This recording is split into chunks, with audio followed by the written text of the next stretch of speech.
Excelentíssimas Senhoras Ministras, Excelentíssimos Senhores Ministros, Excelentíssimo Senhor Comissário para o Mercado Interno, Excelentíssimo Senhor Diretor Executivo do Instituto de Propriedade Intelectual da União Europeia, Excelentíssimo Senhor Presidente do Instituto Europeu de Patentes, Excelentíssimo Senhor Diretor-Geral da Organização Mundial da Propriedade Intelectual, caras e caros colegas do INPI, minhas senhoras e meus senhores, caros amigos.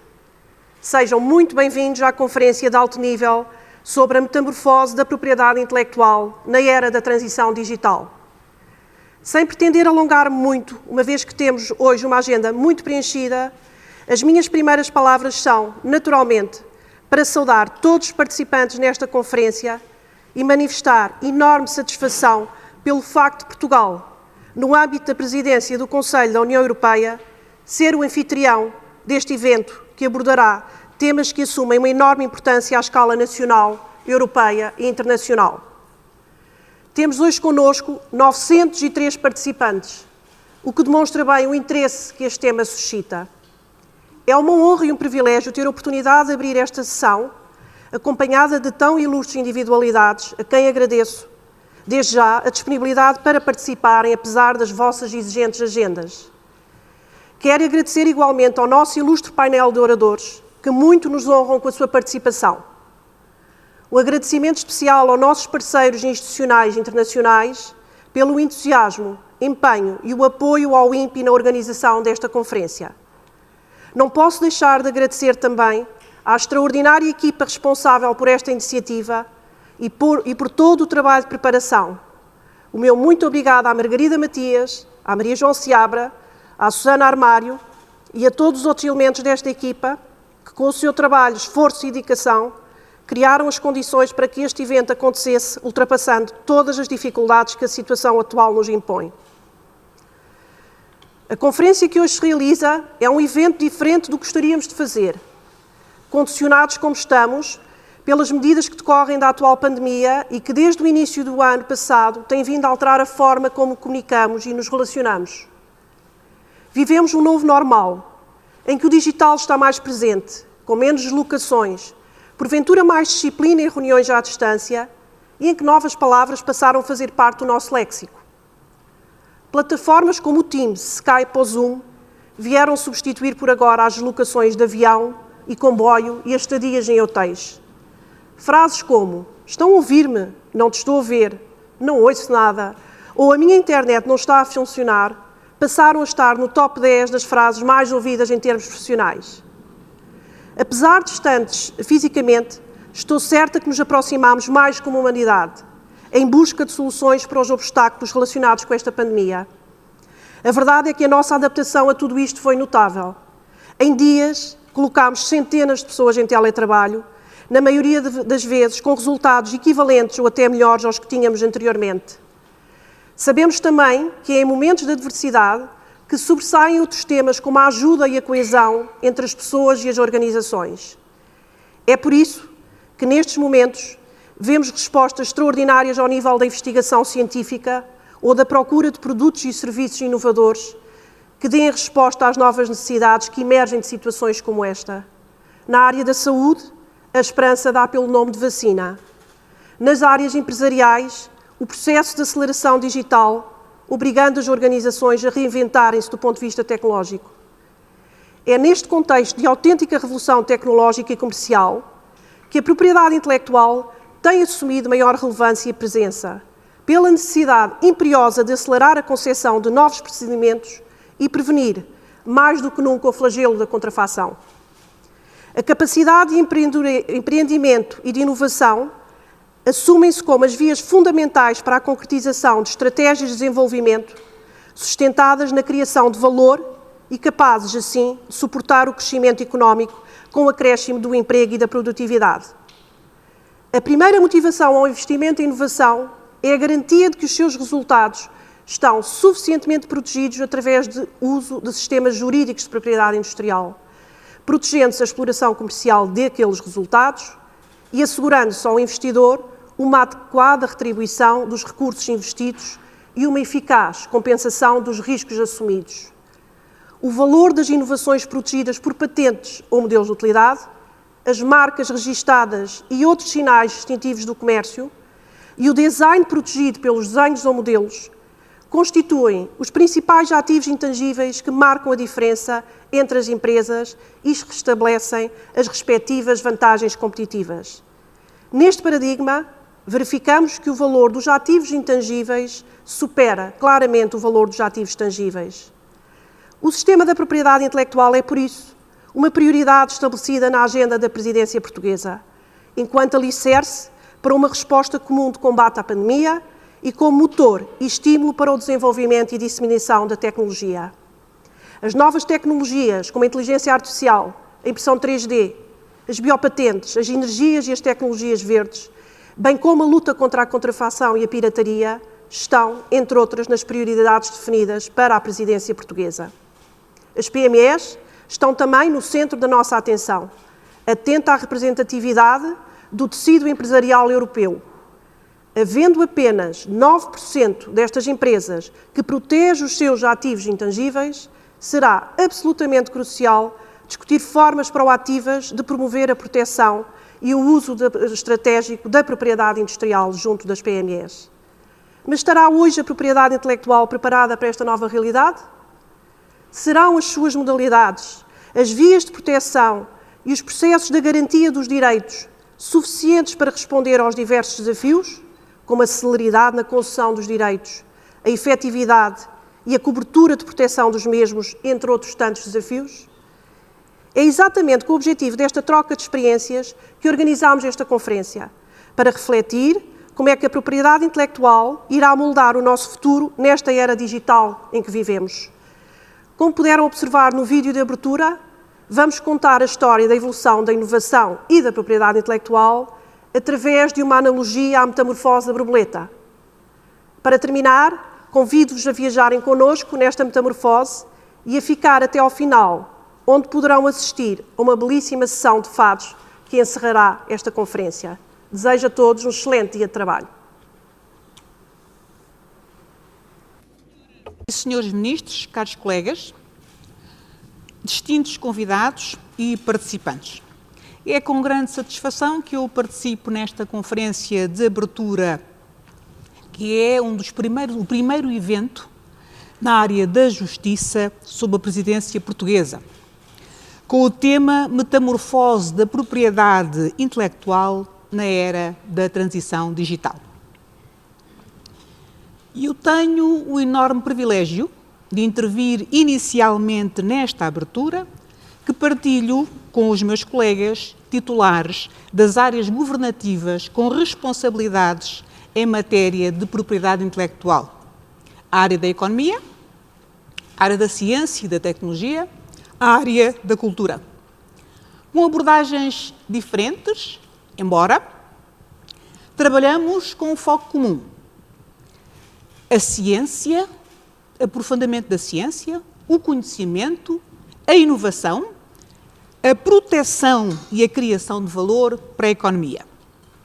Dou as boas-vindas a todos, tanto aqueles que estão presencialmente aqui no CCB, como aqueles que nos acompanham remotamente.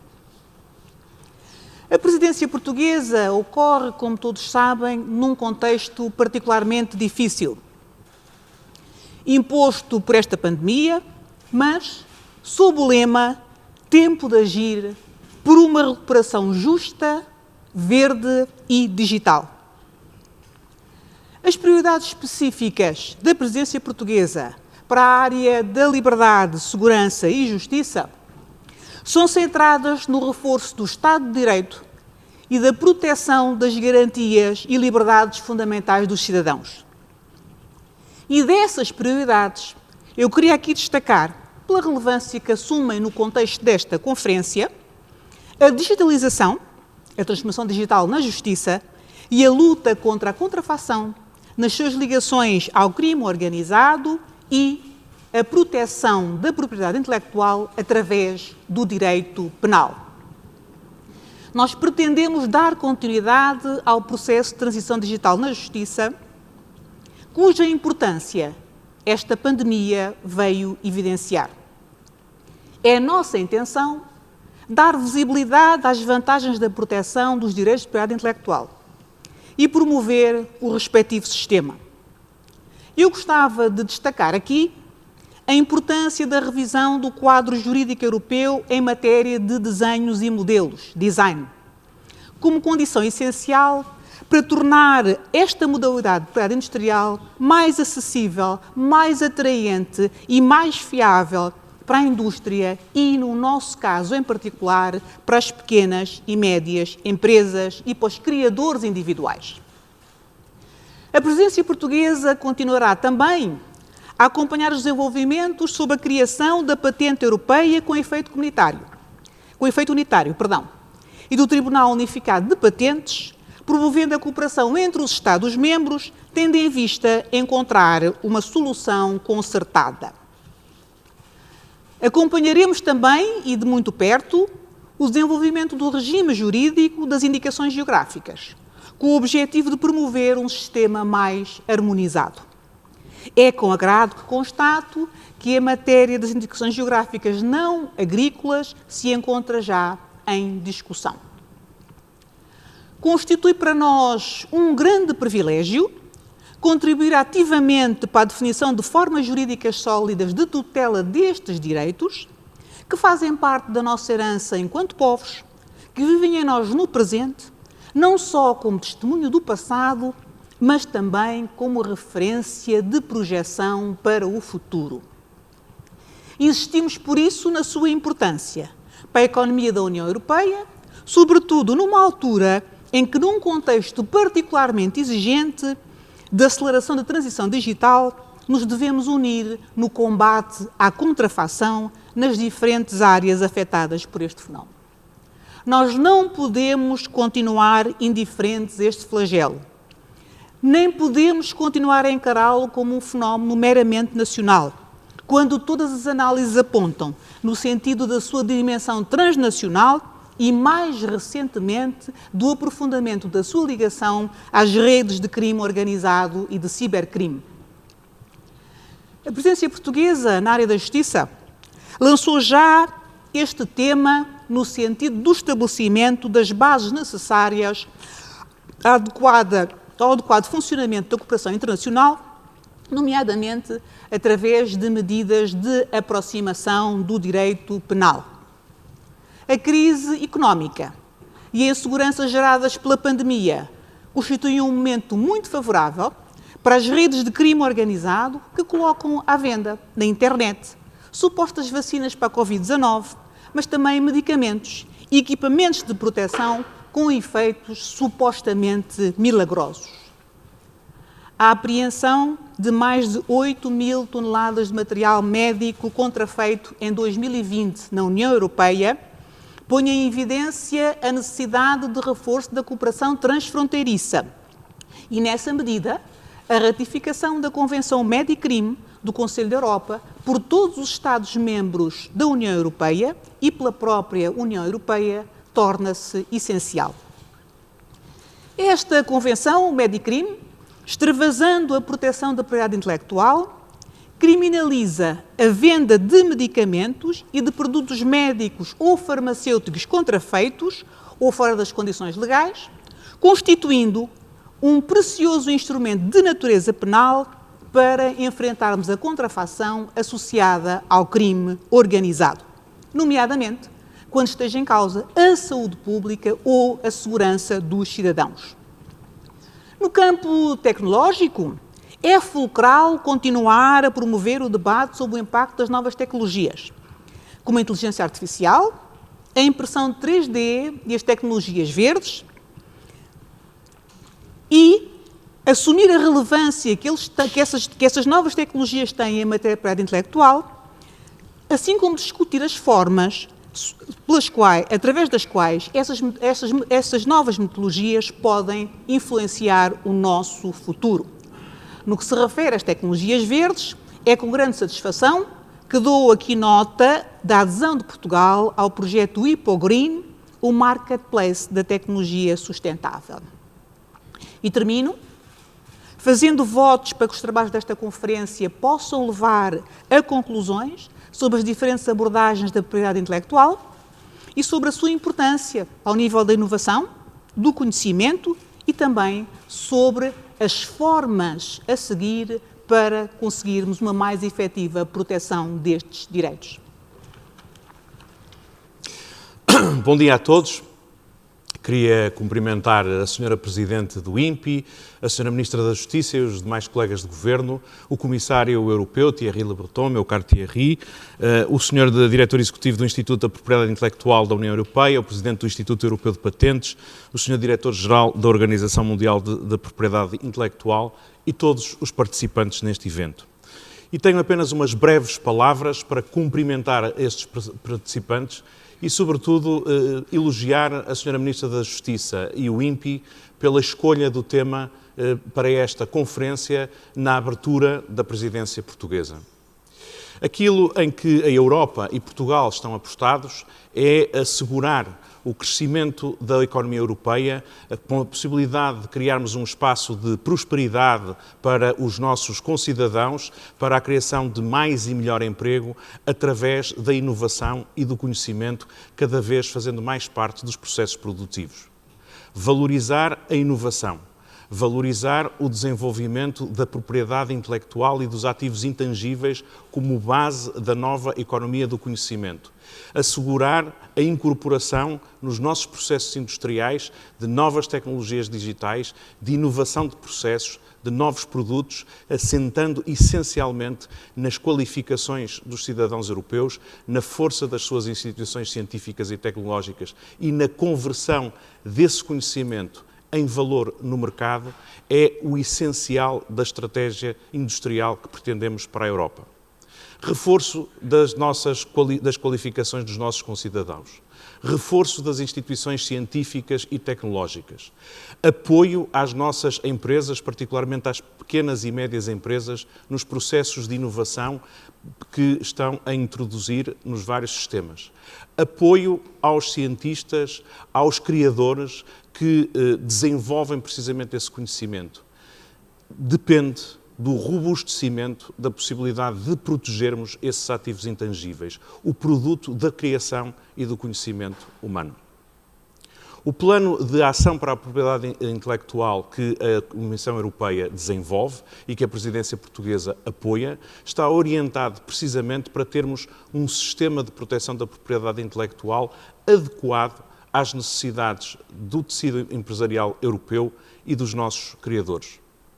É por isso que esta conferência surge num momento tão importante e de forma tão simbólica, inaugurando a presidência portuguesa na área da justiça. Da minha parte, queria assegurar o empenho da área da economia no Conselho da Competitividade em reforçar a política industrial europeia assente no conhecimento e na inovação e no trabalho muito próximo para termos um sistema de proteção intelectual adequado ao propósito e assegurando também que cada vez mais empresas, pequenas e médias empresas, são capazes de participar neste processo e proteger o produto da sua inovação e do seu conhecimento. Bom dia a todos e muito bom trabalho. Muito bom dia a todos e um agradecimento também muito especial à Ministra da Justiça, Francisco Van Dunen, e à Presidente do INPI, Ana Bandeira, por este convite. Também porque hoje comemoramos no mundo o Dia Internacional das Mulheres e das Raparigas na Ciência e esse, sabemos, tem sido em todo o mundo um efeito verdadeiramente transformador, uma verdadeira metamorfose da forma como a sociedade portuguesa e a sociedade em todos os países olha para o conhecimento através de um papel cada vez mais ativo das mulheres. Portugal é um bom exemplo disso, quando 50% da nossa comunidade científica, também fortemente envolvido em processos de proteção e valorização da propriedade intelectual, hoje conta com um ativismo sério e ativo de raparigas e de mulheres. Vivemos tempos sem precedentes, também na relação entre a sociedade e os cidadãos de uma forma geral e a produção e a difusão do conhecimento, desde a produção das vacinas, à utilização de materiais avançados, à forma como as ciências humanas ou as ciências sociais se relacionam hoje com as ciências ditas mais duras, todas elas têm em si processos de alteração contínuas, mas cada vez mais novos métodos, como, por exemplo, assistimos nos últimos 6 meses à introdução de novas metodologias para a produção de vacinas. E a questão crítica também nesta conferência é perceber essas metamorfoses do conhecimento científico associadas às alterações e à evolução da forma de proteger e valorizar a propriedade intelectual, intimamente relacionada com as formas de produzir e divulgar o conhecimento. E isto é importante porque, há uma semana, no âmbito já da presidência portuguesa, lançámos o programa Horizonte Europa, o principal e maior programa à escala do mundo para o apoio à investigação e inovação para o período 2021 e 2027, e fizemos-lo na sequência do sucesso da presidência alemã em ter, no final de 2020, aprovado um pacote particularmente importante de programas e de regulamentos que possibilitou Portugal, desde logo, lançar o programa Horizonte Europa. Let me turn to English and pass 5 messages to our European citizens that are listening to this conference. First and foremost, open collaboration.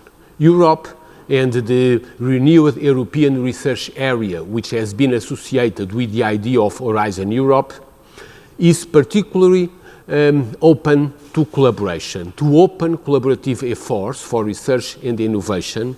And in this context, it is particularly important the role of intellectual property to disseminate knowledge. We need an open collaboration in a way that more and more the protection of intellectual property is not to close down knowledge, but it is open to disseminate knowledge and to essentially facilitate access to more and sophisticated markets. So the role of intellectual property in an open and renewed space for research, like the European research area, is more and more important than ever.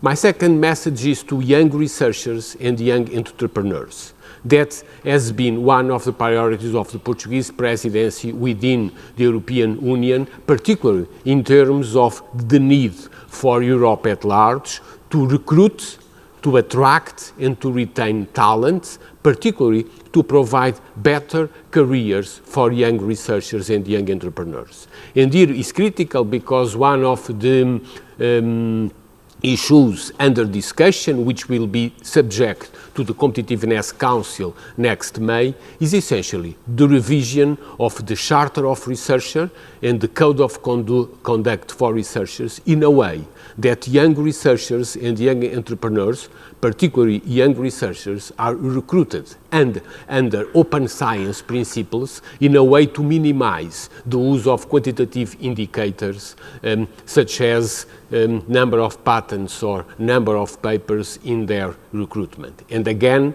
the way we can adequate use intellectual property in order to better attract young researchers and young entrepreneurs is particularly critical for the success of Europe. My third point is on open observation systems for innovation and intellectual property at an European level. Again, another topic which is particularly being discussed at the Competitiveness Council for Research and Innovation, and which certainly needs to engage the European Patent Office, the national patent offices, certainly DG RTD and the national agencies for funding and research, in order to provide an open system of observation and monitoring of best practices. And this is very important because throughout Europe there are significant and more relevant good practices in research, innovation and intellectual property, which need to be aware of citizens at large. This is because intellectual property usually is referred as American practices and very much taking into references case studies elsewhere. And I believe we need more and more to give emphasis to the best practices throughout Europe, throughout all European regions, and particularly these in association with the analysis of the stocks and flows of researchers and innovators in Europe.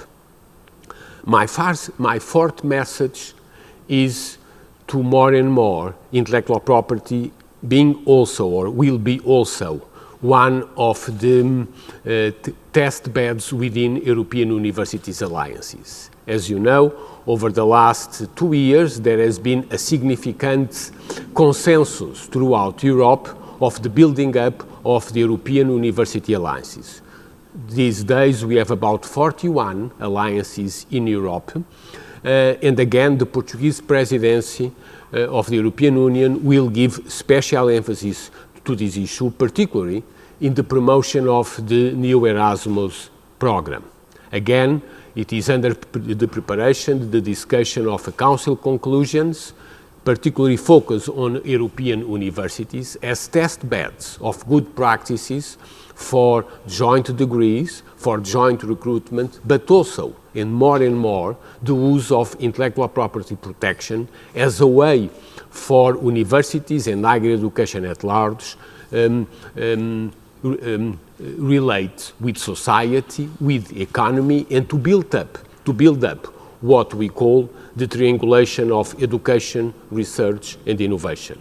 And the idea that European Universities Alliances can be test beds of good practices for intellectual property protection is particularly important. Last but not least, my fifth message is definitely for the continuous need for the professionalization and the specialization of human resources and experts on intellectual property on a number of knowledge areas, from knowledge disseminations to patent lawyers, to specialized and expertise on intellectual property in order to build more and more an European market of litigation.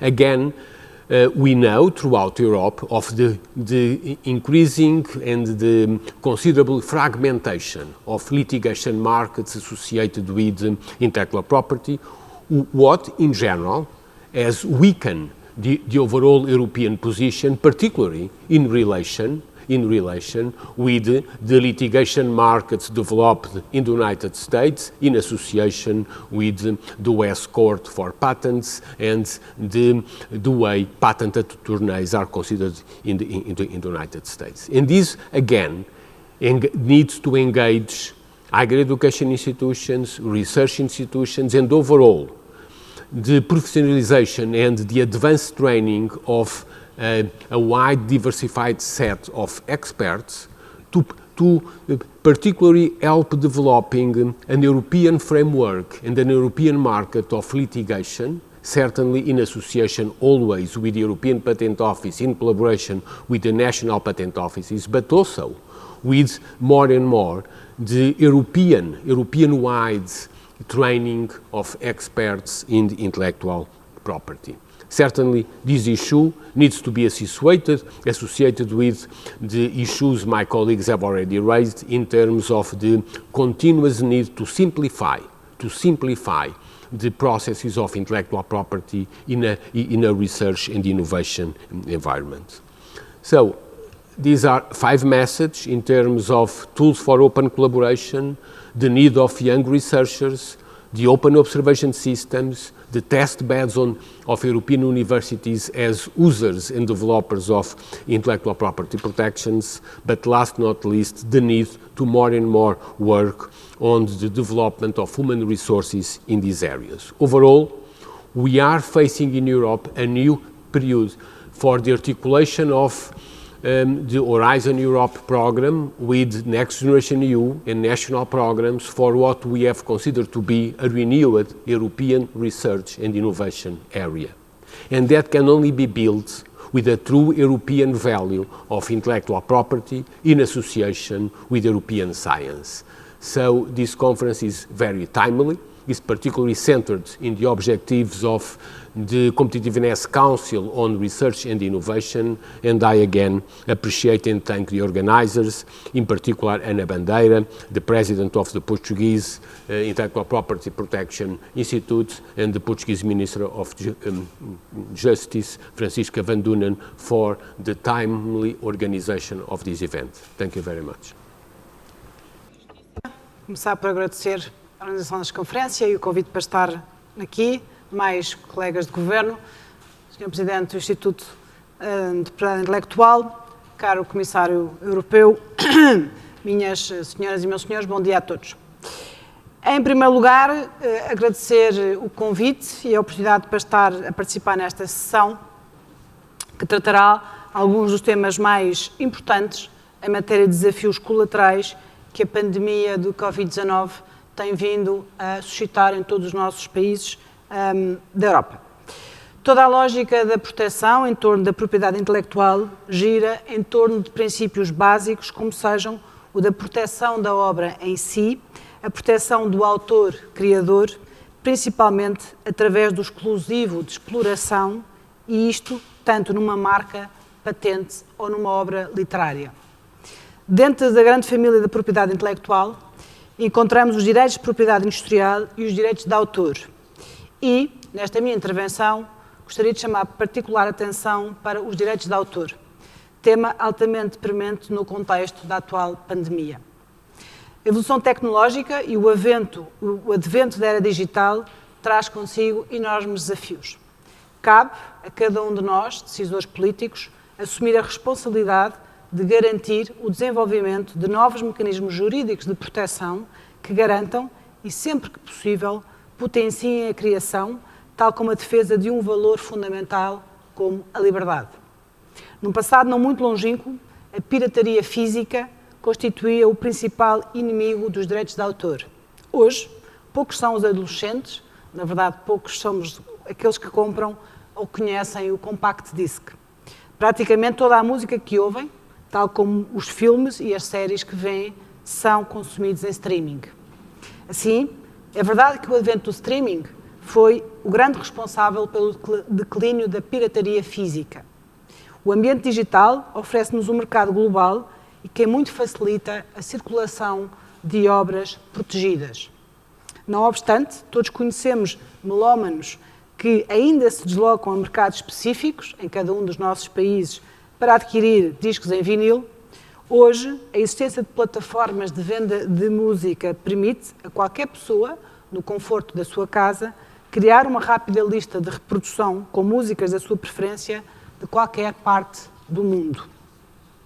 Esta nova realidade tecnológica democratiza o acesso a bens culturais de relevo, devendo, por conseguinte, ser também assumido como um instrumento de políticas públicas. No entanto, com o desenvolvimento destes ecossistemas surgiram novos intermediários, que, sendo fundamentais para o seu bom funcionamento, fizeram-no sem que houvesse uma obrigação clara de redistribuição justa pela cadeia de valor, que constitui a base dos conteúdos em que desenvolvem a sua atividade. Por outro lado, e sem prejuízo das vantagens sociais no acesso massivo a conteúdos protegidos, não podemos contribuir para a sua banalização e consequente desvalorização. Isto levaria a que, a médio prazo, enfraquecêssemos a capacidade destes atores, fundamentais no desenvolvimento de todas as expressões artísticas e culturais. Sabemos que o processo criativo, o investimento associado à fixação, gravação, edição e os mecanismos de divulgação das obras para que a sua disponibilização seja bem recebida pelo público, constituem uma cadeia de produção. Esta cadeia envolve muitas pessoas e empresas que devem ser valorizadas e protegidas, representando um enorme investimento humano e financeiro. Esta cadeia de valor constitui um verdadeiro ativo cultural, que deve ser valorizado também na relação da Europa com o mundo, pois a autonomia estratégica também se faz com a promoção dos nossos agentes e criadores culturais e criativos. A pandemia Covid-19, impondo aos Estados a adoção de medidas restritivas do contacto social, limitou fortemente o normal desenvolvimento de atividades de fruição artística e cultural, com todas as consequências sociais e económicas que daí resultam para o setor cultural e criativo e para a sociedade.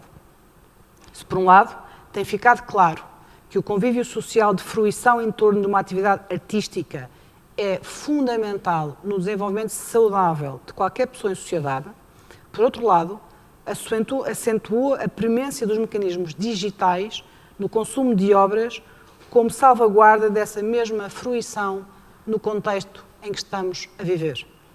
É com enorme entusiasmo, portanto, e com muito interesse, que assumimos o compromisso de contribuir para a construção de um caminho coletivo equilibrado entre o contínuo desenvolvimento tecnológico e novas formas de consumir cultura. Estou segura que esta conferência constituirá um importante momento de reflexão sobre estes temas e que, dos trabalhos desta conferência, decorrerão importantes contributos para o desenvolvimento de políticas eficazes de proteção e promoção dos trabalhos dos criadores europeus. Desejo, por isso, a todos um ótimo dia de trabalho nesta sessão. Minhas senhoras e meus senhores, gostaria de vos agradecer por este convite a este acontecimento que tem a ver com uma matéria fundamental para o futuro da Europa. We realized even more clearly the importance of technological developments as the way to overcome the crisis and become more resilient. Our digital presence has increased tremendously in the last year, but we're still very much dependent on countries for raw materials, critical productions, and technology sometimes. So it is time now to put our continent back on track towards resilience and recovery, while aiming for a more digital green economy. The full potential of Europe's invention and creations will be our main asset. Europe is home to some of the world's leading innovations, but companies are still not fully able to protect their inventions and capitalize on their intellectual property. Today, European industries do well in some sectors, in particular in green and medical technologies. Given the time we live in, this is a very good news, of course. The less good news is that we have to work harder to get also the other sectors up to the challenge.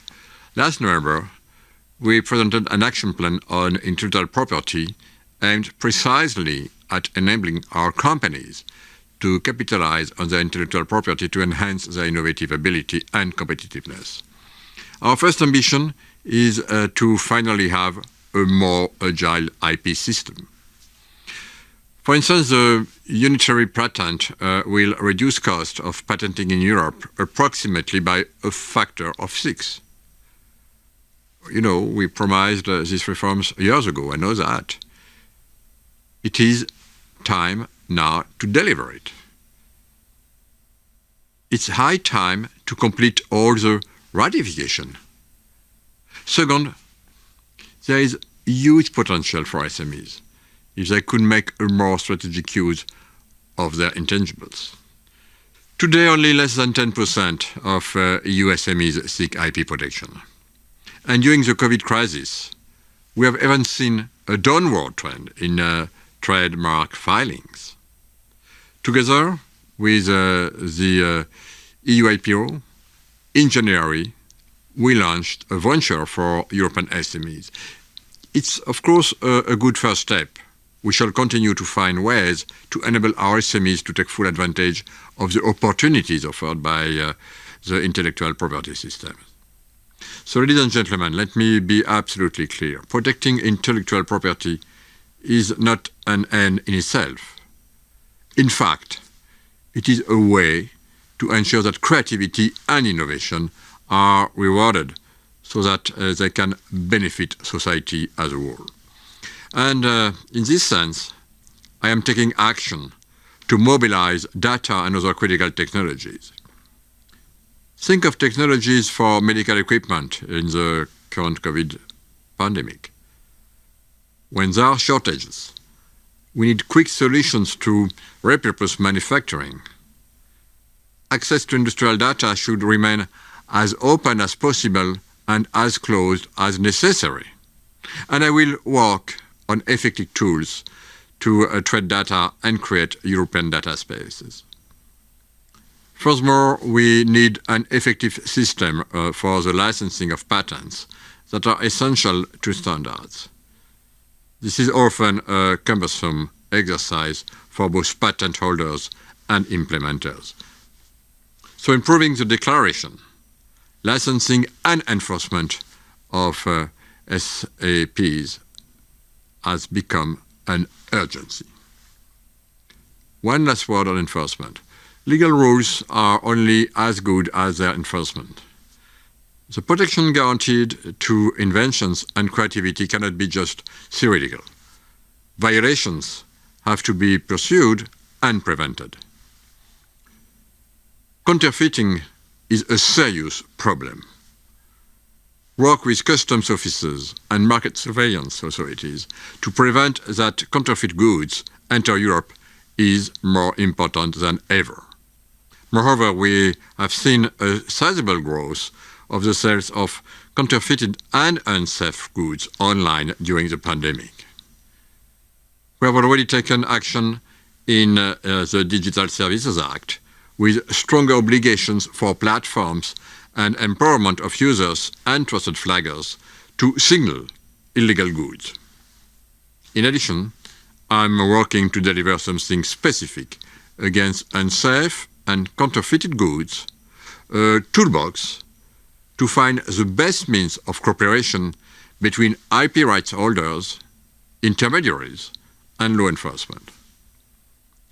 Ladies and gentlemen, let us all work together, align our efforts, and develop more modern tools to use intellectual property as much as possible as a booster for the green and digital transformation. I would like to thank the Portuguese presidency for the organization of this very interesting conference, and I would like also to wish you, all of you, a very good discussion. Merci beaucoup.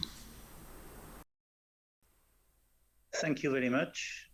President Bandeira, Minister Van Dunham, Minister Cisa Vieira, Minister Heitor, Minister Fonseca, Commissioner Breton, fellow speakers, and honored guests.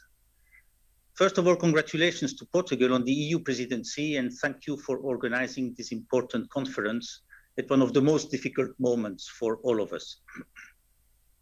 I join everyone here in my extreme admiration for the doctors and nurses and first responders, for the scientists who have worked on the vaccines, for all the people who are making sacrifices and helping to keep everyone safe, and for the leaders from local authorities to highest level of national government in the EU who are tackling this crisis. Everyone has had to look deep within themselves and ask if they are doing everything they can to help. The EU priorities put an increased accent on innovation, SMEs, technology, the Green Deal, and the digital sphere, where IP is an important contributor.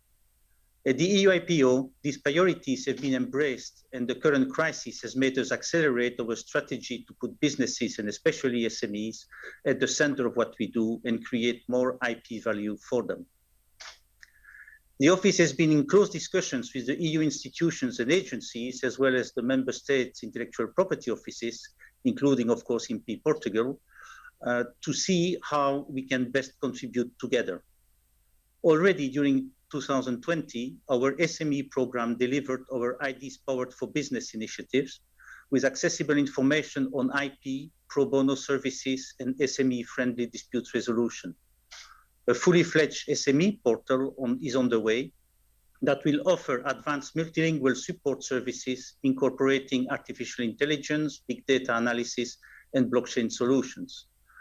This year, we have launched a 20 million IDs Powered for Business SME fund in cooperation with participating member states' intellectual property office. And of course, this fund is almost completely supported from office's reserves and operates under the European Commission COSME Fund for Competitiveness in 2021. This is a completely new type of initiative for the office, offering two services to EU SMEs, one of which partly sponsors a professional IP scan or audit, and the second, which financially supports applications for trademarks and design at the national, regional, and EU level. This is a first example of how the European Union Intellectual Property Network, made up of the EU member states' intellectual property offices and the EU IPO, works in harmony to deliver direct impact on the ground for SMEs. This powerful network allows direct contact with SMEs close to where they are, in their own language, and provides comprehensive and coordinated national and EU information on IP at the same time.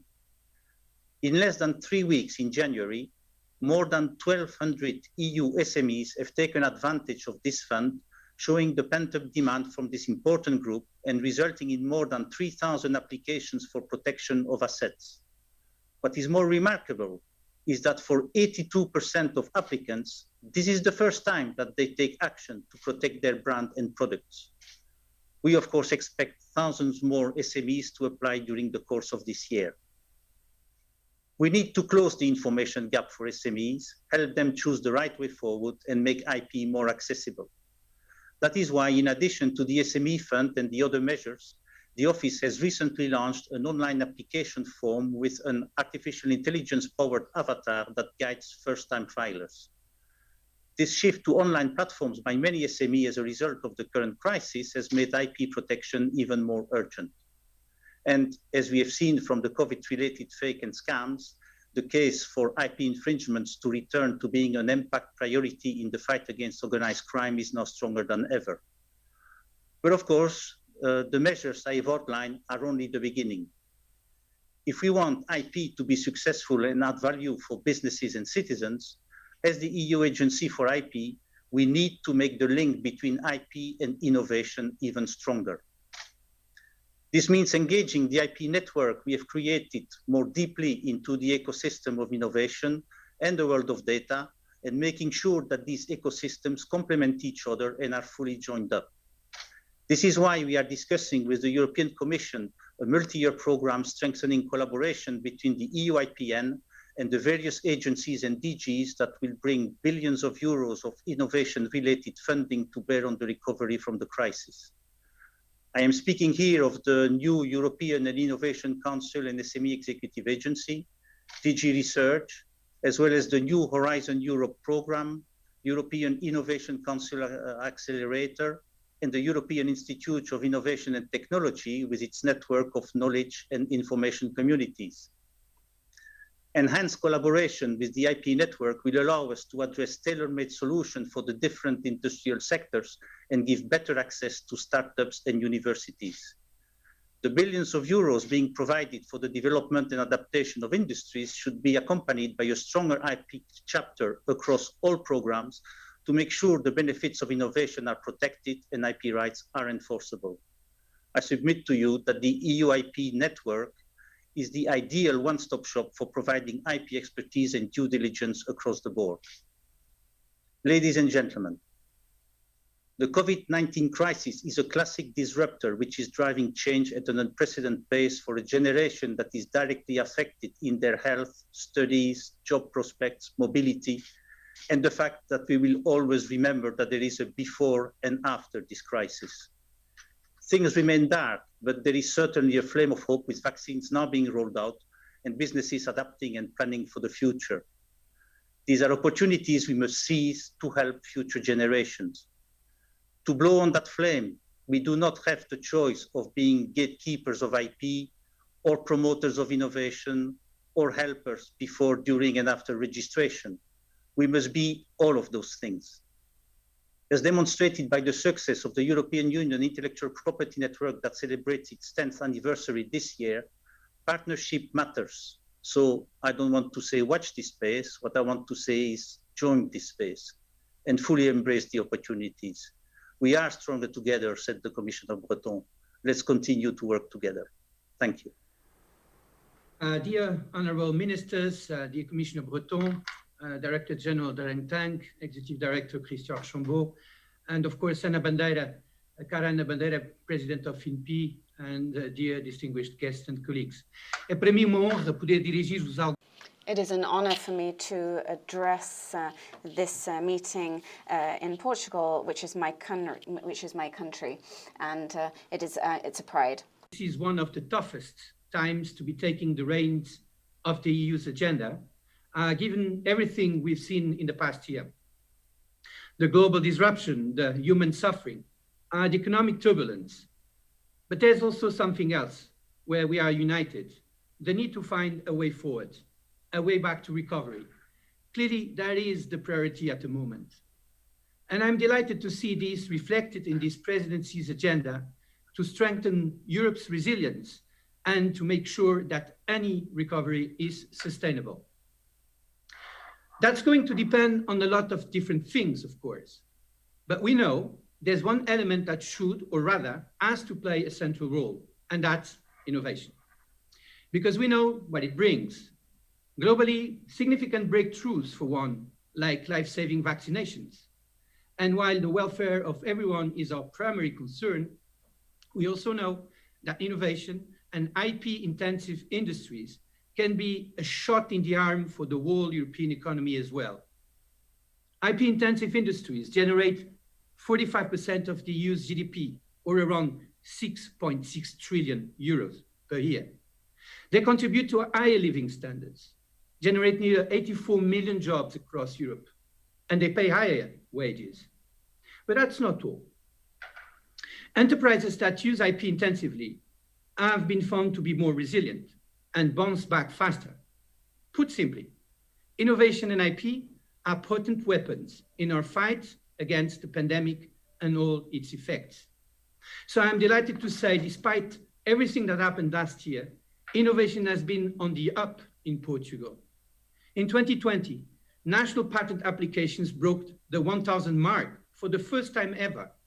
It's this kind of success that has also helped to push the country up the European Innovation Scoreboard to join the list of strong innovators, especially due to its high-performance SMEs, and also inspiring inventors like Elvira Fortunato with a groundbreaking invention on electronic paper, an invention that earned her a place as a finalist for the 2016 European Inventor Award.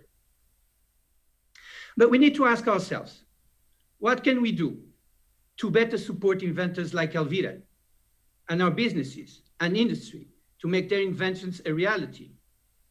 Timely, high-quality patents are part of the answer, of course. And that's why we are applying ourselves to every day at EPO, making sure that our users get the very highest quality and timely patents. But we also have to think more broadly, beyond the patent granting process, so we can really nurture innovation across the board to help bring new technologies to the market and help the innovation sector have a real impact. To do that, we have to apply ourselves to achieving a number of goals.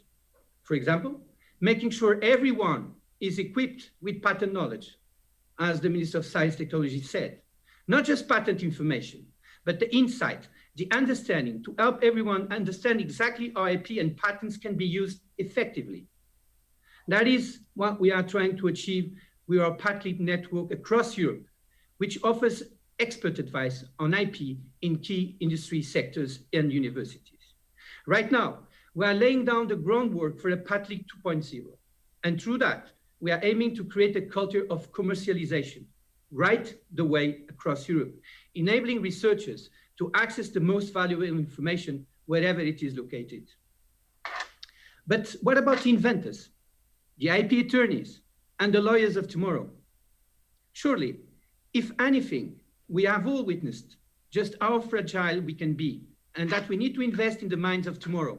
For us and our friends from the EUIPO, this is exactly what we're trying to achieve through our Pan-European SEAL program, so that the young graduates from the finest universities across Europe, after having spent 1 or 2 years with us, can act as ambassadors for IP, bringing a better understanding of the IP system.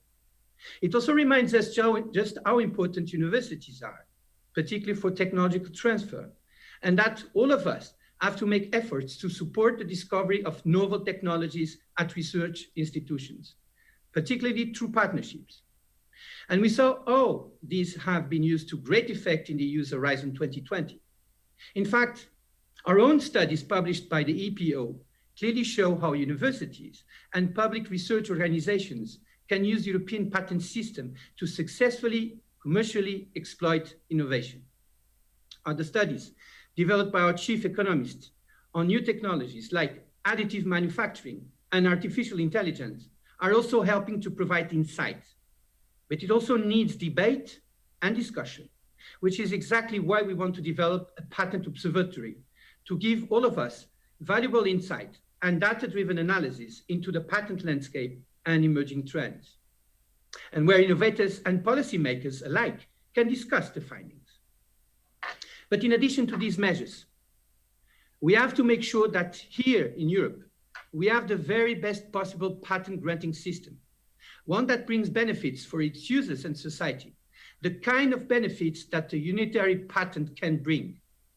You know, it seems like a long time ago, back in 2007, when I chaired the working group on IP during Portugal's last presidency of the Council of the European Union.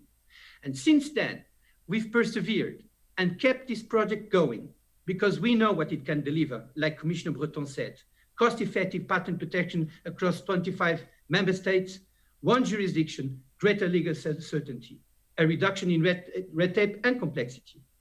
I fundamentally believe, and in fact, the EPO studies have already shown, that unitarity patent and a unified patent court will make Europe even more attractive for innovation and investors at a time when we need it the most.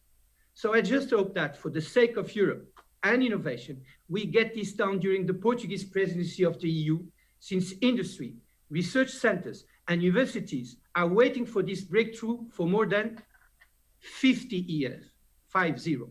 Because only then we can truly say we have done everything we can to support innovation and that we're playing our part in driving the EU to recovery. So to close, I would just like to thank all those involved in putting together this high-level event on intellectual property and for placing innovation so prominently on the agenda. And to everyone from the Portuguese government who are involved in the presidency, I wish you all the very best for the coming months. You can count on our support. Muito obrigado e bom dia. Your Excellency, Ms. Francisca Van Dunham, Minister of Justice, honorable ministers, close colleagues, President Antonio Campinos of EPO, ED Cristiano Chambot, President Ana Bandeira, distinguished fellow panelists, ladies and gentlemen. I'd like to start by first expressing my gratitude to the Portuguese presidency and the Ministry of Justice for inviting me to participate in this important conference alongside distinguished participants from Portugal, EU, and different institutions and European industry. Before I start on my prepared remarks, I just want to say that I strongly echo, and I would like to amplify, in fact, the comments made by the many ministers and my colleagues on the importance of IP and looking at IP, not just from the legal perspective, but also as IP as a catalyst for job creation, for enterprise growth, for economic development, and for social vibrancy. Ministers have mentioned the importance of SMEs to the presidency, and WIPO is fully aligned with this. In fact, this year's World IP Day theme, to be celebrated on the 26th of April, is on SMEs, and the theme is SMEs from ideas to market.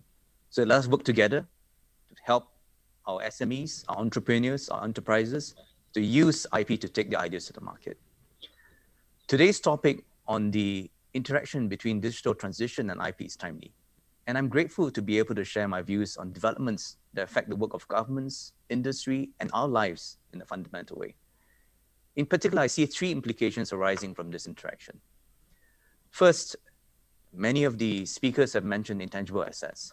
And as economies and enterprises digitalize and innovate, asset creation indeed shifts from tangible to intangible assets.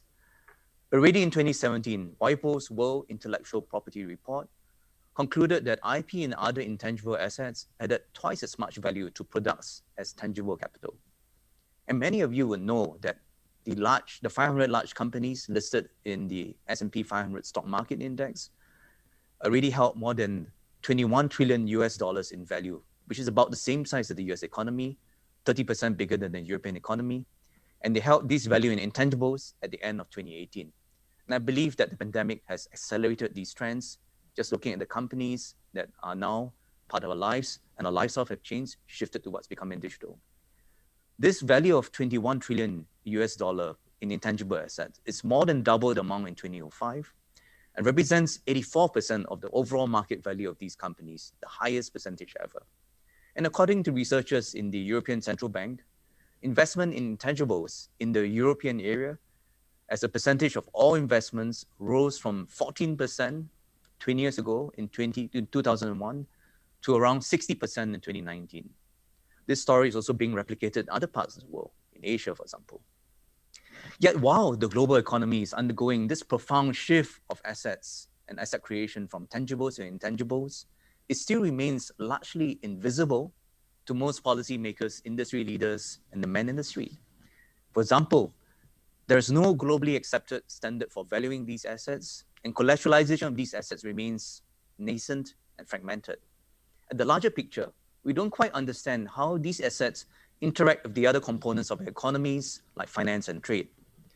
As members of the IP innovation community, as policymakers, as leaders, we all have been intimately involved in the shift from the innovation perspective. But I think now it's time for us to work together and play a part in understanding this development from a deeper perspective and shifting our perspective of IP from its traditional foundations in law to its broader function as a catalyst for driving innovation and economic growth. Grappling with this issue also requires that we now work closely with institutions outside the traditional IP and innovation spheres. We may need to work with the World Bank and IMF. We may need to work with other institutions so that we can all together truly understand the way in which intangible assets is now operating in our economy and society. From there, understand it and see what else needs to be done to help in this transition. Second, digital transition has globalized innovation. Innovation has now become open as well. In order to transform an idea into a product, there's now an innovation supply chain where creative and innovative inputs are drawn from around the world, rather than just in-house or in-country. Most economies, and I think European economies have understood this very well as well, that have done well or moved up the ranks in WIPO's Global Innovation Index over time, has strongly benefited from their integration in global value chains and global innovation networks. But this also means that enterprises, industry, trying to translate their ideas and commercialize their IP become subject to a variety of jurisdictions and administrations. This trend also undermines unilateral regulation. Last August, for example, an international police operation, including Europol, took down an illegal IPTV network, which had servers in 16 countries, from Canada to Europe to the Republic of Korea. Arrests were made in Cyprus and in the US. All these trends, needless to say, have been accelerated by the pandemic. This means that we must now look at the challenges of digital transition and innovation holistically, and that is why the multilateral system is more important than ever. We cannot have solutions that are unilateral. We cannot have solutions that are just regional. The EU, as a strong believer in multilateralism for many, many decades and as part of its DNA, must continue to uphold the system. And I urge my EU colleagues and friends to continue engaging actively with the other parts of the world to forge together in this new world a multilateral effort, a global effort to address the challenges of a globalized innovation world. Third, at a more operational level, digital transition also affects IP officers and other innovation institutions at the service, engagement, and operational levels. This is why many IP officers, including WIPO, is looking at AI, which you'll hear about later, and working at AI not just in terms of policy challenges it presents to us, but also how it allows us to work better. At the operational level, digitalization also allows us to work differently and hopefully more effectively. If managed well, it will improve coordination and collaboration, allowing information and data to flow more seamlessly within an organization and with partners outside the organization as well. But digital transformation is also critical and important in the way that we interact with our customers, especially those of the younger generation who are digital natives. The challenge for us will be to transform our products and services to meet their expectations. In a world where information interaction with institutions is through social media, and where life is handled and is lived through mobile devices. In such a world, the registration application forms so used to us by IP officers and government institutions will become obsolete. to be replaced by apps and interfaces. And I see that the EU IPO and the EPO have begun moving towards this way of interfacing with its customers. And I believe this trend will only accelerate and become the new normal in the years to come. But rather than see these as challenges, I think we need to be excited by it, as our duty is to continue being relevant and of service to the innovators and creators of tomorrow. All these three trends will have a deep and broad impact on our world, our economies, and our institutions. They present formidable challenges, but are also immensely exciting and meaningful. WIPO stands ready to work with the EU and its members through the Portuguese presidency, as well as our many partners at the regional and national levels, to build the future global IP ecosystem in these times of digital transition. Let me end off by congratulating President Bandeira and the team for organizing this timely conference and wishing all participants the very best in the conference and all success to the Portuguese presidency in the months ahead. Thank you very much.